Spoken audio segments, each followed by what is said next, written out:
Salut à tous, alors ça faisait longtemps que j'avais pas fait de vidéo.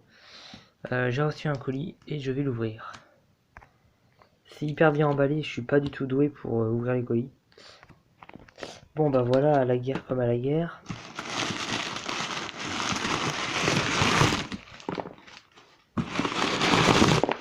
C'est un colis que j'ai commandé sur Vinted.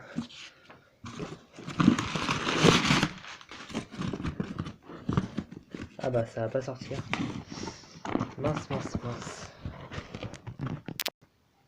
Des chairs de poule. J'ai commandé un assez gros lot. Le chair de poule, la peau de loup-garou. Fantôme de l'auditorium. Bague maléfique. La colo de tous les dangers. Et la fièvre de la pleine lune. Donc voilà.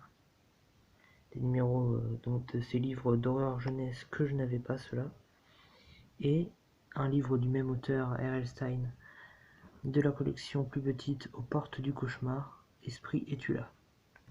J'ai testé le Pass Culture du coup, avec l'application Pass Culture, où quand vous avez 18 ans, vous pouvez avoir 300 euros à dépenser pour plein de trucs culturels. Donc là j'ai acheté que des livres, d'édition Glénat principalement, bien voilà, qui coûte un peu cher, donc j'achète pas forcément tout le temps. Donc là j'en ai profité pour faire le plein du coup. Voilà. La jeunesse de Picsou, tome 1, 1 sur 2.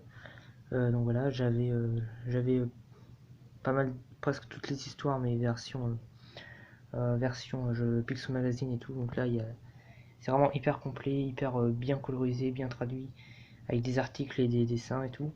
Donc j'avais le tome 2 d'édition Glénat, maintenant j'ai le tome 1.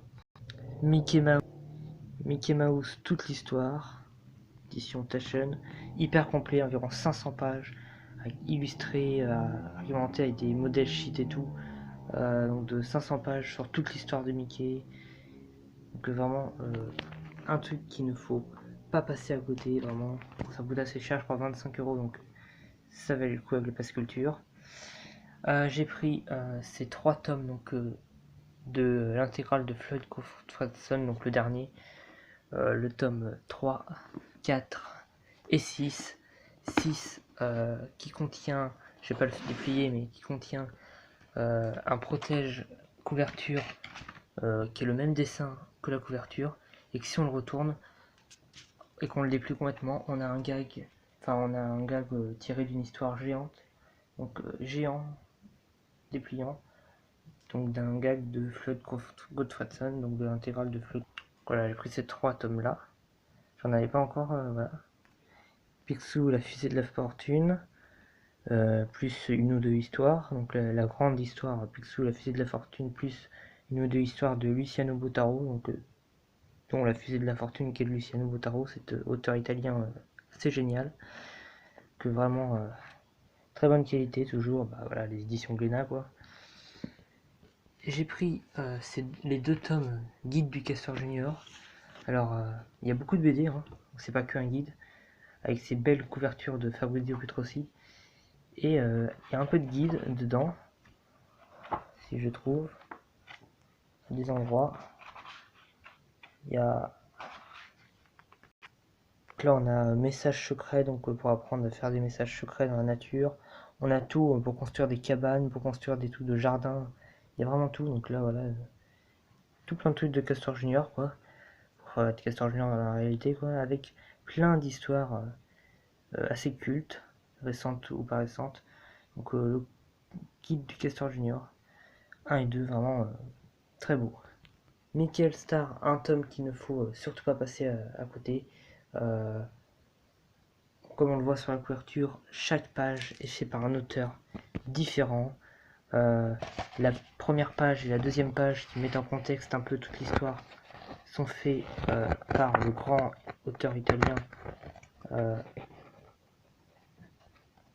si je trouve Giorgio Cavallano.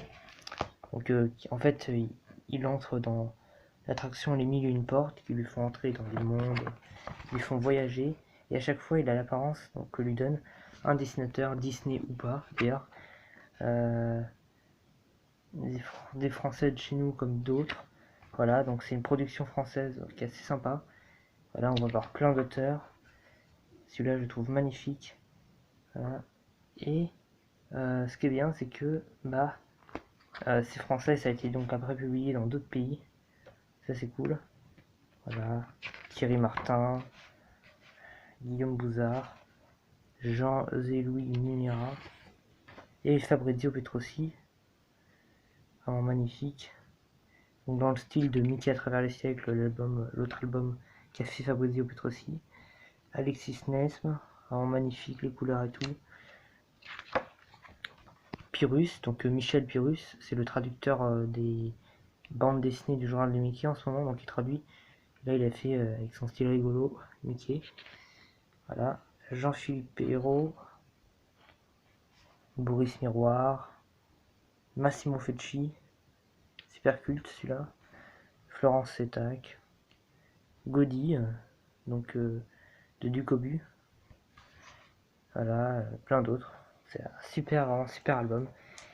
Et l'album Glénat qui met en scène Mickey, ah bah oui, non, Minnie, oui, Le secret de Tante Miranda, donc c'est vraiment une aventure exclusive de Minnie par l'auteur Kazay.